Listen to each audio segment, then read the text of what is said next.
Hello everyone, my name is Emma Farris, Assistant to the Chair on Countering Illicit Trade and Preventing Transnational Organized Crime at the University for Peace.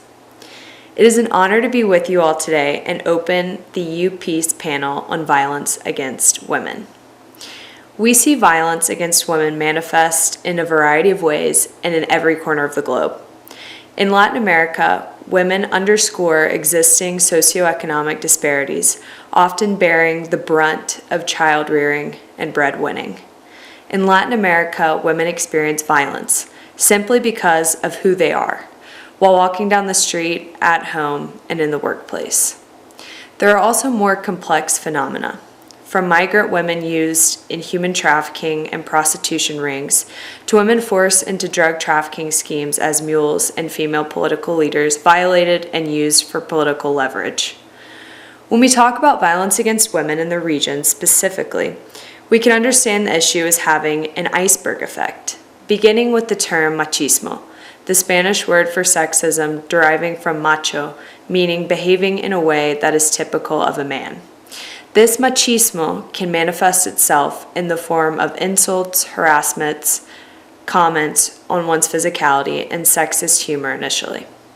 However, the reason these behaviors and small acts are so important is that they can lead to a superiority complex through the manifestation of stereotypes and the perpetuation of and support for traditional gender roles.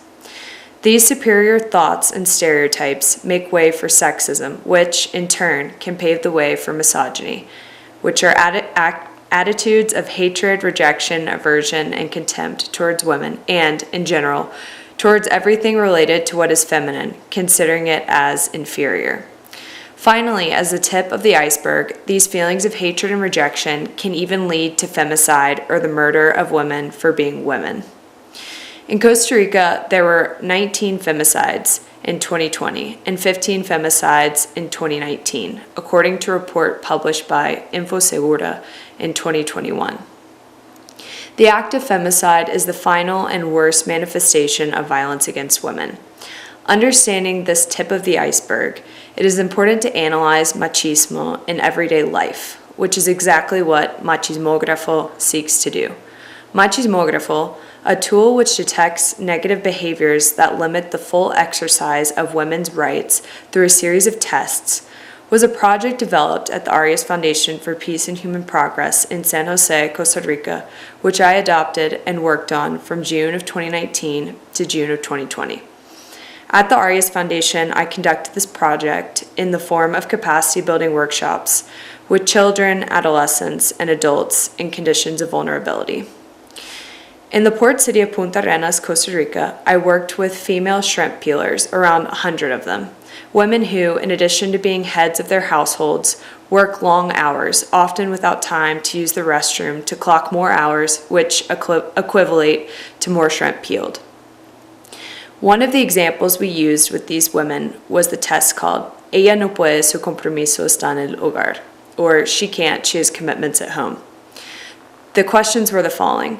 ¿Hay una mujer fuera del hogar? ¿Esa mujer tiene un rol que no sea el de madre o de ama de casa? Or what if we have a woman outside of the home? Does this woman have a role or responsibility that is not being a mother or a homemaker?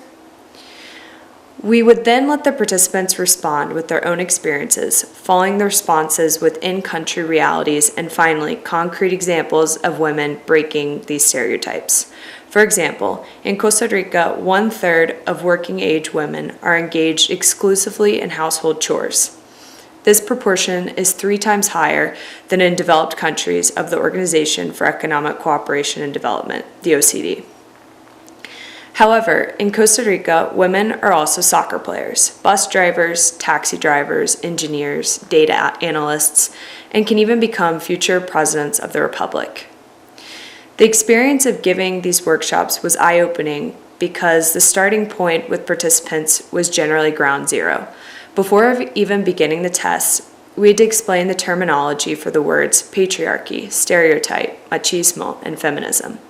Only then could we go into the tests and activities, which were all based on the participants' experiences, allowing them to reflect on their own lives and decide where gender stereotypes have affected them or come into play.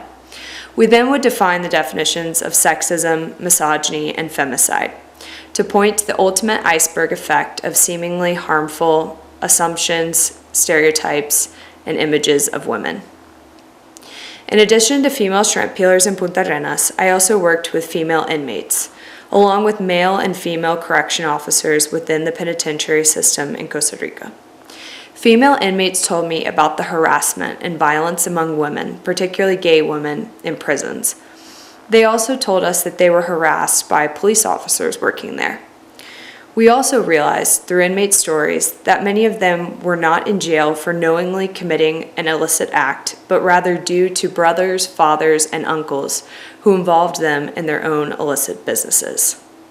After ending up in the prison system, some women replicated the same stereotypes which had been forced upon them in their own free lives, in some instances even using the prison system to organize their own illicit activities, showing that female leadership and protagonism in organized crime activities are becoming more and more prevalent.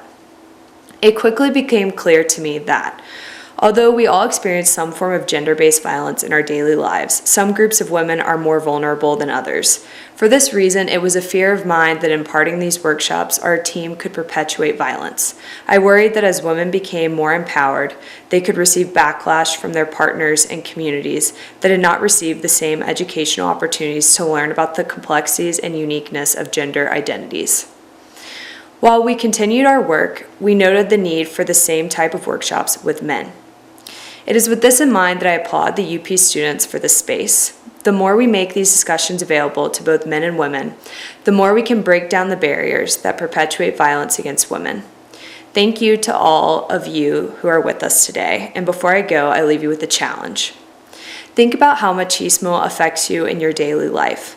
Think about the interactions that you've had which might have perpetuated these gender stereotypes and norms. Maybe if we can begin to curb and correct small acts of sexism, we can have an impact on violence against women on a larger scale. Thank you and enjoy the panel.